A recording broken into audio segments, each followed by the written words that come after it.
मेरा नाम है अंजना यादव, मैं स्टाफ नर्स का काम करती हूँ। डॉक्टर 24 की टीम है पूरी हमारे पास। संदीप पांडे सर हैं, एनआर सिंह हैं हमारे पास। अब देखिए, ये जो है वहाँ कर्मचारी सफाई काम करते हैं, इनके बच्चे को दवा चाहिए तो दवा लिखवाए इन्होंने, यहाँ हमारे पास आए हैं। अब यहाँ हम इस पर लिख देंगे तो पीएफ से इनको दवा मिल जाएगी, इनका कोई खर्चा नहीं होगा। नमस्कार, आदाब।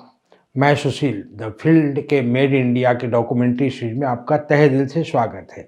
मेड इन इंडिया डॉक्यूमेंट्री का मकसद यह बताना और दिखाना है कि जहां कोविड के इस दौर में आज से कोई 3 साल पहले महानगरों में जिस मुस्लिम आबादी पर कोरोना फैलाने का सुनियोजित आरोप लगाया जा रहा था, वहीं आजमगढ़ के बिलरियागंज में जमीयतुल फलाह आधुनिक सुविधाओं से लैस 24 डॉक्टरों की टीम के साथ अपने 50 बेड के हॉस्पिटल में ज़रूरतमंद मरीजों को ऑक्सीजन बांट रहा था। और आज ऑक्सीजन तैयार करने की 4 मशीनें भी जमीयतुल फलाह में मौजूद है। ज़रूरतमंदों को मुफ्त दवा कोई सियासी घोषणा पत्र नहीं, जमीयतुल फलाह हॉस्पिटल की बुनियादी समझ में शामिल है। 11 साल पहले तामीर किया गया जमीयतुल फलाह के इस इदारे ने अपने बूते साल दर साल एक नई तारीख लिखते हुए बहुत ही कम पैसे पर नर्सिंग कोर्स भी चला रहा है। हिंदुस्तान को गढ़ने के लिए जमीयतुल फलाह की इस सोच और जज्बे को तहे दिल से हमारा सलाम। तो मेड इन इंडिया के इस नए एपिसोड को देखने के लिए हम चलते हैं आजमगढ़ के बिलरियागंज। हाँ, एक बात साफ करना जरूरी है कि मेड इन इंडिया के सीरीज के जरिए मुस्लिम आबादी अपना न कोई बचाव और किसी प्रकार से कोई सबूत पेश नहीं कर रही है, बल्कि सिर्फ और सिर्फ अपनी जमीनी हकीकत याद दिला रही है। बिलरियागंज में अल फलाह हॉस्पिटल है, उसी में है, और ये जामतुल फलाह का ये अस्पताल है। ये अल फलाह अस्पताल जामतुल फलाह सोसाइटी के द्वारा रन करता है।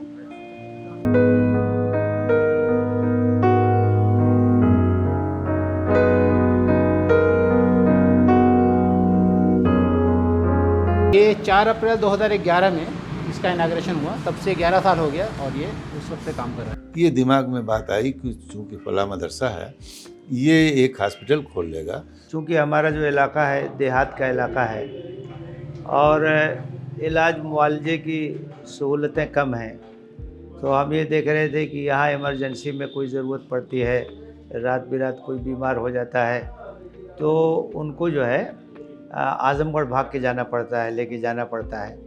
तो हमारे जहन में ये आइडिया है कि कोई एक ऐसा हॉस्पिटल बना दिया जाए जो 24 घंटा अपनी सर्विस दे। एक तो हमारे बच्चे हैं, हमारी बच्चियां हैं, तो वो गैदरिंग है, तो उसको कंट्रोल करना। ये हमारा रिसेप्शन डिपार्टमेंट है, जहाँ पे जो है लोगों का रजिस्ट्रेशन होता है और उसके बाद डॉक्टरों के पास ओपीडी में लोग निकल के जाते हैं यहाँ से। 3 तरह के इसमें रजिस्ट्रेशन हैं। जो लोग पुअर होते हैं या स्टूडेंट और यहाँ के जो स्टाफ हैं, उनका फ्री रजिस्ट्रेशन होता है। बाकी पेशेंट का 10 रुपये रजिस्ट्रेशन फ़ीस है। ओपीडी का कंसल्टेंट जो हमारे आते हैं उनकी फ़ीस जो है 150 रुपये है। स्पेशल जो एमडी वगैरह हैं, एमएस हैं डॉक्टर। एक तो हर तरह के डॉक्टर मौजूद है, ऑपरेशन की भी सहूलत है, लेडीज़ डॉक्टर भी हैं, और दूसरी ये है कि हमारा जो हॉस्पिटल है इसका नेचर जो है वो चैरिटी के नेचर है, तो इसलिए यहाँ जो है बहुत ही इलाज मुआवजे में ख़र्च बहुत कम होता है। गरीब अगर हैं तो उनका जो है पुअर फंड से इलाज कर दिया जाता है और टेस्ट वगैरह का भी खर्च कम होता है। तो ये सब चीज़ें जो है उनको यहाँ उपलब्ध है। अब देखिए, ये जो है वहाँ कर्मचारी सफाई काम करते हैं, इनके बच्चे को दवा चाहिए तो दवा लिखवाए इन्होंने, यहाँ हमारे पास आए हैं। अब यहाँ हम इस पर लिख देंगे तो पीएफ से इनको दवा मिल जाएगी, इनका कोई खर्चा नहीं होगा।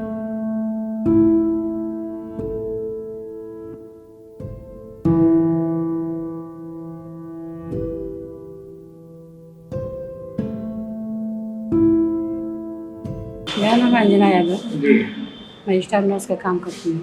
मैं 2018 से हूँ। पेशेंट भी आते हैं अच्छा खासा यहाँ। हाँ, और नॉर्मल डिलीवरी भी होती है यहाँ और ऑपरेशन वगैरह सब। हमारे पास डिपार्टमेंट इस टाइम जो है 7 या 8 है। ये आई डिपार्टमेंट है,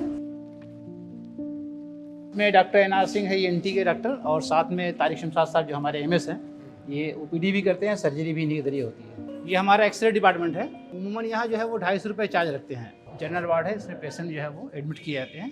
अब इस वक्त 50 बेड का हो गया है।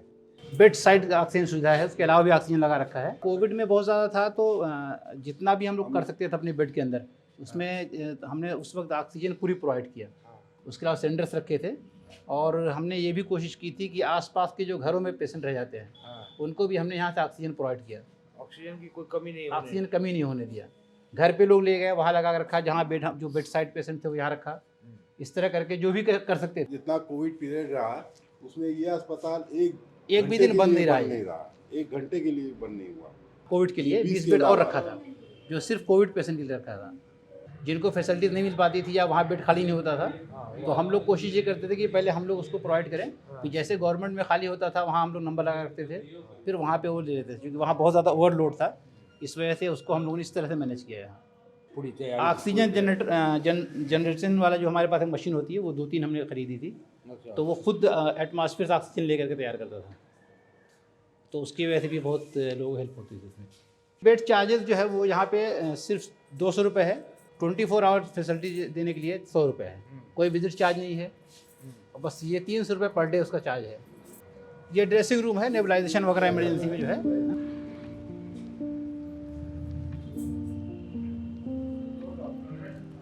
ये हमारा जी, ये डेंटल डिपार्टमेंट हमारा है।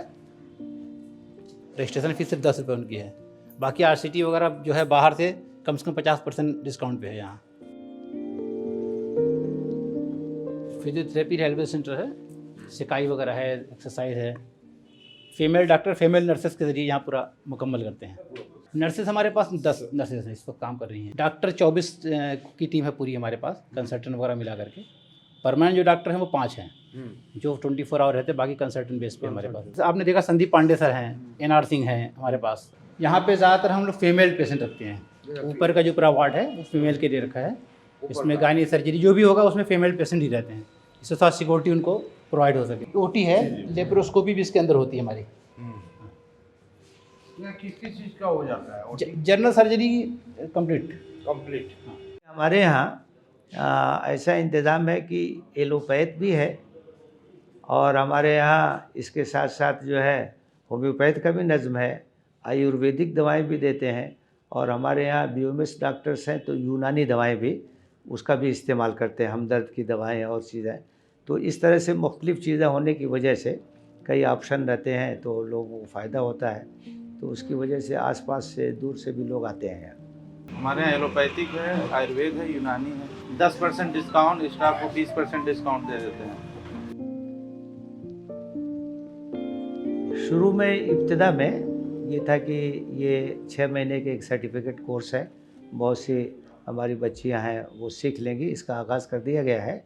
और आइंदा हम लोग ये सोचते हैं कि बाकायदा नर्सिंग का कोर्स वगैरह भी शुरू करने के लिए और इंतज़ाम हमें करना पड़ेगा, तो वो करके वो भी शुरू किया जाएगा। इसमें इस वक्त जो है वो 35 बच्चियाँ पढ़ रही हैं। अब हॉस्पिटल को लेकर के ये प्लान है कि धीरे धीरे कुछ पैरा मेडिकल कोर्सेज भी शुरू किए जाएं, और आगे कोशिश की जाए कि इसमें और बेड हों, फिर हम इसको एक तिब्बिया कॉलेज भी बनाएं।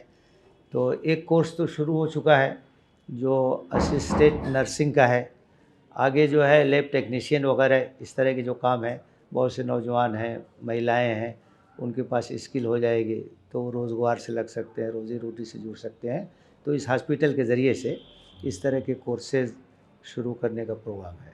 आपसे गुजारिश, ज़्यादा से ज़्यादा शेयर करें, सब्सक्राइब करें, लाइक करें और कमेंट करें, क्योंकि आप सिर्फ हमारे दर्शक नहीं, हमारा हौसला भी है। बहुत बहुत शुक्रिया।